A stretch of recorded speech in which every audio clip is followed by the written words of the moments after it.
Hey there, this is Cardell, and I was kind of contemplating whether or not I should actually release this information or not. But if I do release this in the future, at least I'll have it recorded while it's still fresh in my memory. So we were deciding we have for Pocket Town we have a pocket change, and we needed a faucet so that people could actually buy pocket change through whatever methods that we use in the future.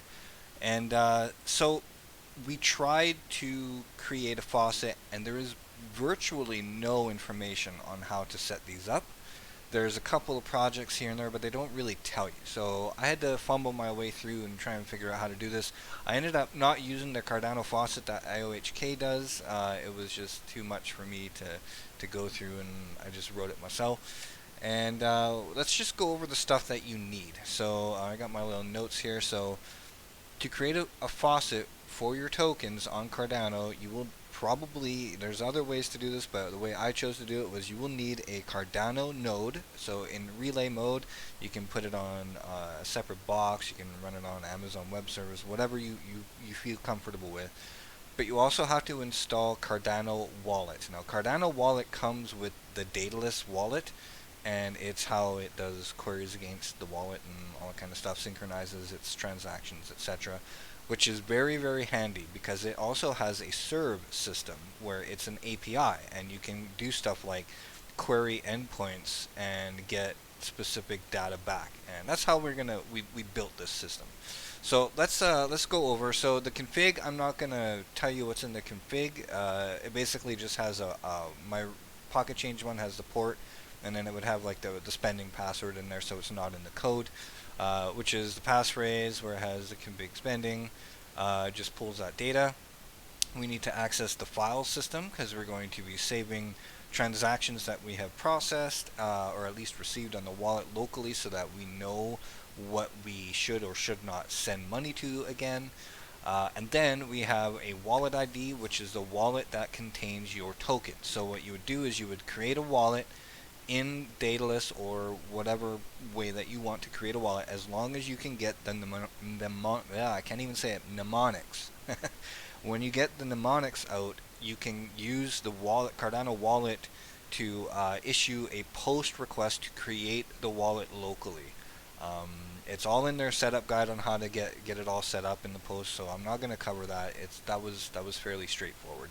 I ended up just using a Node.js endpoint temporarily, pasted the stuff with the body that it required, the passphrase, the mnemonics, and everything, and just started the server, accessed the endpoint, and it created the wallet. And then I shut down the API, deleted the endpoint, and let it sync. And then once it was done synchronizing, then we could finish everything. So once your node is totally up and running, you can set up the Cardano wallet, create your wallet, and let it synchronize the wallet. Once the synchronization is done, you can start running queries on it and actually get results that are on time with the current tip of the blockchain.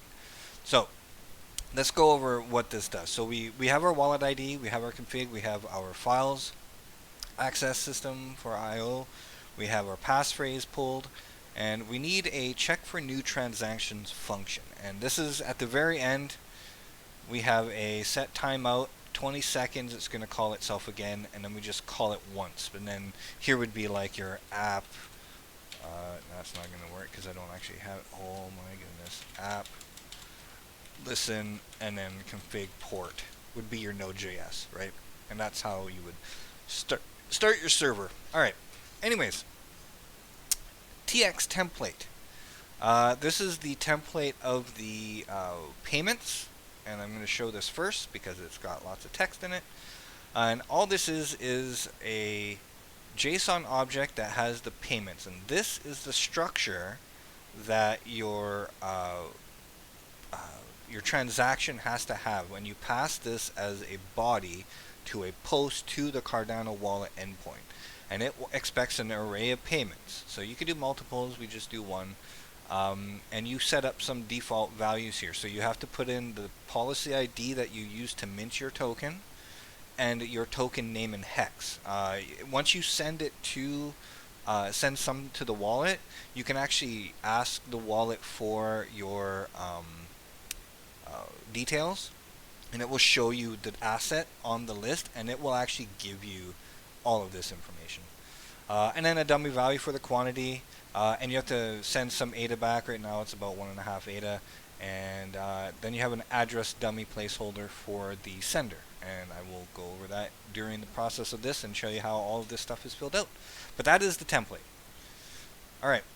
So what we have, the first thing we do when we fire this off is we get our local history, and all this is going to be is an array of all the transactions that this endpoint is going to pull. It's going to give me a whole bunch of transactions, and as I get a new one, I'm just going to be appending to this and then rewriting it when I'm done, like overwrite what we have, and that way we can always have a local history of all the new transactions and stuff. So we pick a point in the history, which I have this set to 24 hours in the past, so this is yesterday. And we're running this as an async function so that we can do things in order and wait until we get responses. The real key is that if a transaction takes longer to process than the timer for checking transactions, we don't want it to do stuff because we won't have written the local history, and we might actually end up saving or sending it twice. So I did not want to do this in a like asynchronous thing. I want it to actually fire itself when it is done. So we're doing an async function call that awaits a bunch of stuff in here. And then once we get that, we start a new async function to process all the transactions. So here's my transactions, which is the data part of the response from Axios. We create a list, or not a list, but an array of IDs, and we're going to go through all of our histories that we have, all of our history IDs, our transactions that we have locally from our history, and we're going to create an array of strings of all of the transaction IDs, also called a transaction hash. And we use that when we go through all of the results that the TX here is telling us that we have new transactions in the last 24 hours, and we make sure that we are not going to do the same one. So we create a transaction index that goes through the length of the TXs that we've gotten back from the endpoint, and we just make a reference to the TX as this so that we don't have to keep doing brackets all over the place. So if not, the history IDs includes the transaction ID, which is a way to check and see if a string is inside of an array, then we're going to do some stuff. So we have a new ID. We have never done this transaction before, so we're going to start doing stuff with it. So the first thing is we push it to our history so that we have that. Then we're going to get the sender address. So we just create a variable for our sender address, and we go through the transaction outputs. And we make our little index here so that we can go through every single output, and we check to see if the amount unit is Lovelace and the amount quantity is not the quantity that the transaction was. Because the sender, and I have in my notes here, sender address would be the change output of the transaction. So when you do a transaction, you have inputs and outputs. If you've ever looked up a transaction on Cardano scan, the inputs is who is sending the money, but the wallet doesn't store the address in there. It's like the CBOR encoded one. So we can't use that value. And so what we end up doing is we end up looking at the outputs, and we find the one that is not going to be us, and it is not the amount, because the one that's us will be the amount, because that's the output that's being sent to us. So if someone sends 10 ADA to us, the output is going to have our wallet address and 10 million Lovelace is what it's going to be, all right? But the other output is the change of the transaction. So if a person has 1,000 ADA in their wallet and they send us 10, they're going to get a certain amount back minus fees. So 1,000 minus 10 and change for fees are going back to the person. So that amount is what we're looking for. We're looking to make sure that it's not what we expected. It's not the 10 ADA. It is a Lovelace amount that is not 10 ADA, and that should be the address. Whatever address is in there is the one that sent us the money. So we set our sender address to that output address, and it'll just continue on. There's usually only two. So now we're going to start calculating our token. So key thing is, and I have it down here, this hypothetical token is 0.001 per 1 ADA is what its value is, and that's why I'm doing this calculation. So we'll get down there in a second here. So the cent ADA is the transaction amount quantity. This is in Lovelace. So we have to divide it by 1 million to convert Lovelace to ADA. So we have a nice integer range that is readable. We don't want to be looking at a whole bunch of zeros. So we in our config we have a minimum ADA and a maximum ADA. So this was one feature that was requested, so that you want to be able to sell. You only want to accept a minimum amount and a maximum amount per transaction. So, for example, in this situation, we would want them to send 7 ADA up to 102 ADA, and we subtract our 2 ADA fee off of that transaction, because 1.5 ADA up to 2 of that goes back to the person. So that's how we get our 5 to 100 range of how much we're actually allowing per transaction to get pocket change. So we use these minimum and maximums to gauge whether or not it's a donation or not, basically. So ADA cent less fee is our value here, where we take our cent ADA that we've converted from Lovelace, subtract our send fee, which is in the config, so it might be 2, it might be 5, you can customize whatever you want. And then we take that value and we see, is it more than our max? So with whatever you've sent minus the cent fee, which in this case we'll just say it's 100. If you sent like 103, that means that your cent ADA is 101. But my max is only 100. I'm just going to say, okay, well, you sent me more than the maximum amount. I'm only going to send you 100 of whatever my token is, because you did not read the instructions to send only between X and Y values, so the rest of it is a donation. As well as anything greater or less than the minimum would get bypassed in this next section, because you are not greater than equal to the minimum amount, and it would just ignore the transaction. It still saves it, so we don't check it again, but it's going to just ignore it and pretend it's a donation. So here we go. So we have our ADA cent less the fee is greater than the minimum, and it's less than equal to the max.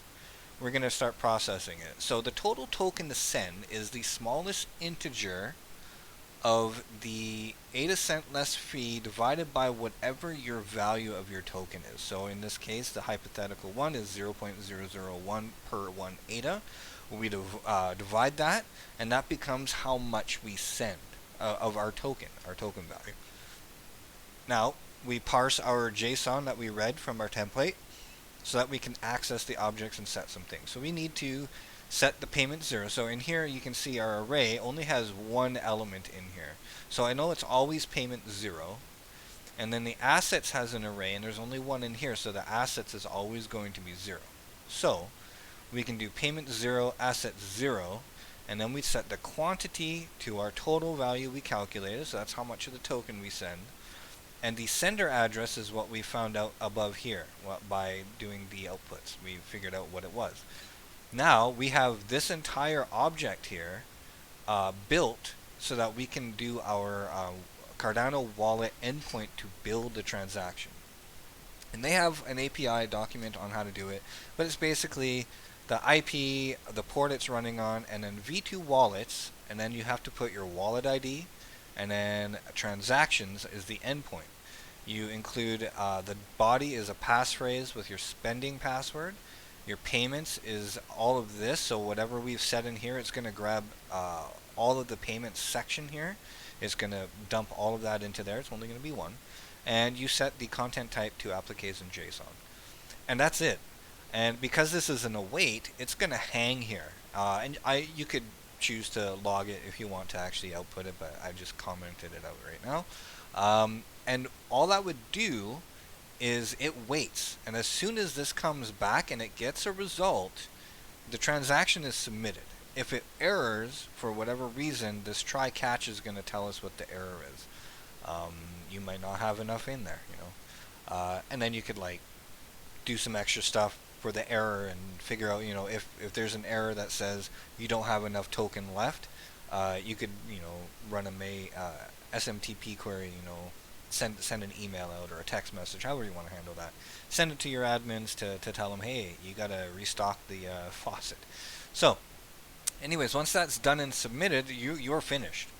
And yeah, you just watch your wallet for the outgoing, and then you like the faucet wallet for the outgoing, and then you can watch whoever is sending it. Like if you're doing your own test, you check your wallet to see if you get the tokens in response. And if all goes well, it will. It'll take a couple minutes, probably to a max of like 5 minutes right now, to receive the tokens. And yeah, and then we save our history, our transaction, because remember we've been pushing all of these new ones to our history. And so all we do is we save our file, and then we do our set timeout. We call our function in 20 seconds, and we're done. And it's just going to check every 20 seconds. It's going to do this. So it does all of this stuff. When it's done, then it does another 20-second delay, right?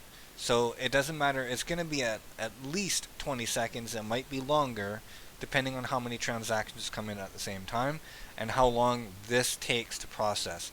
This is the part that takes time, because it has to generate the transaction, sign it, submit it, and then it logs it and returns the value.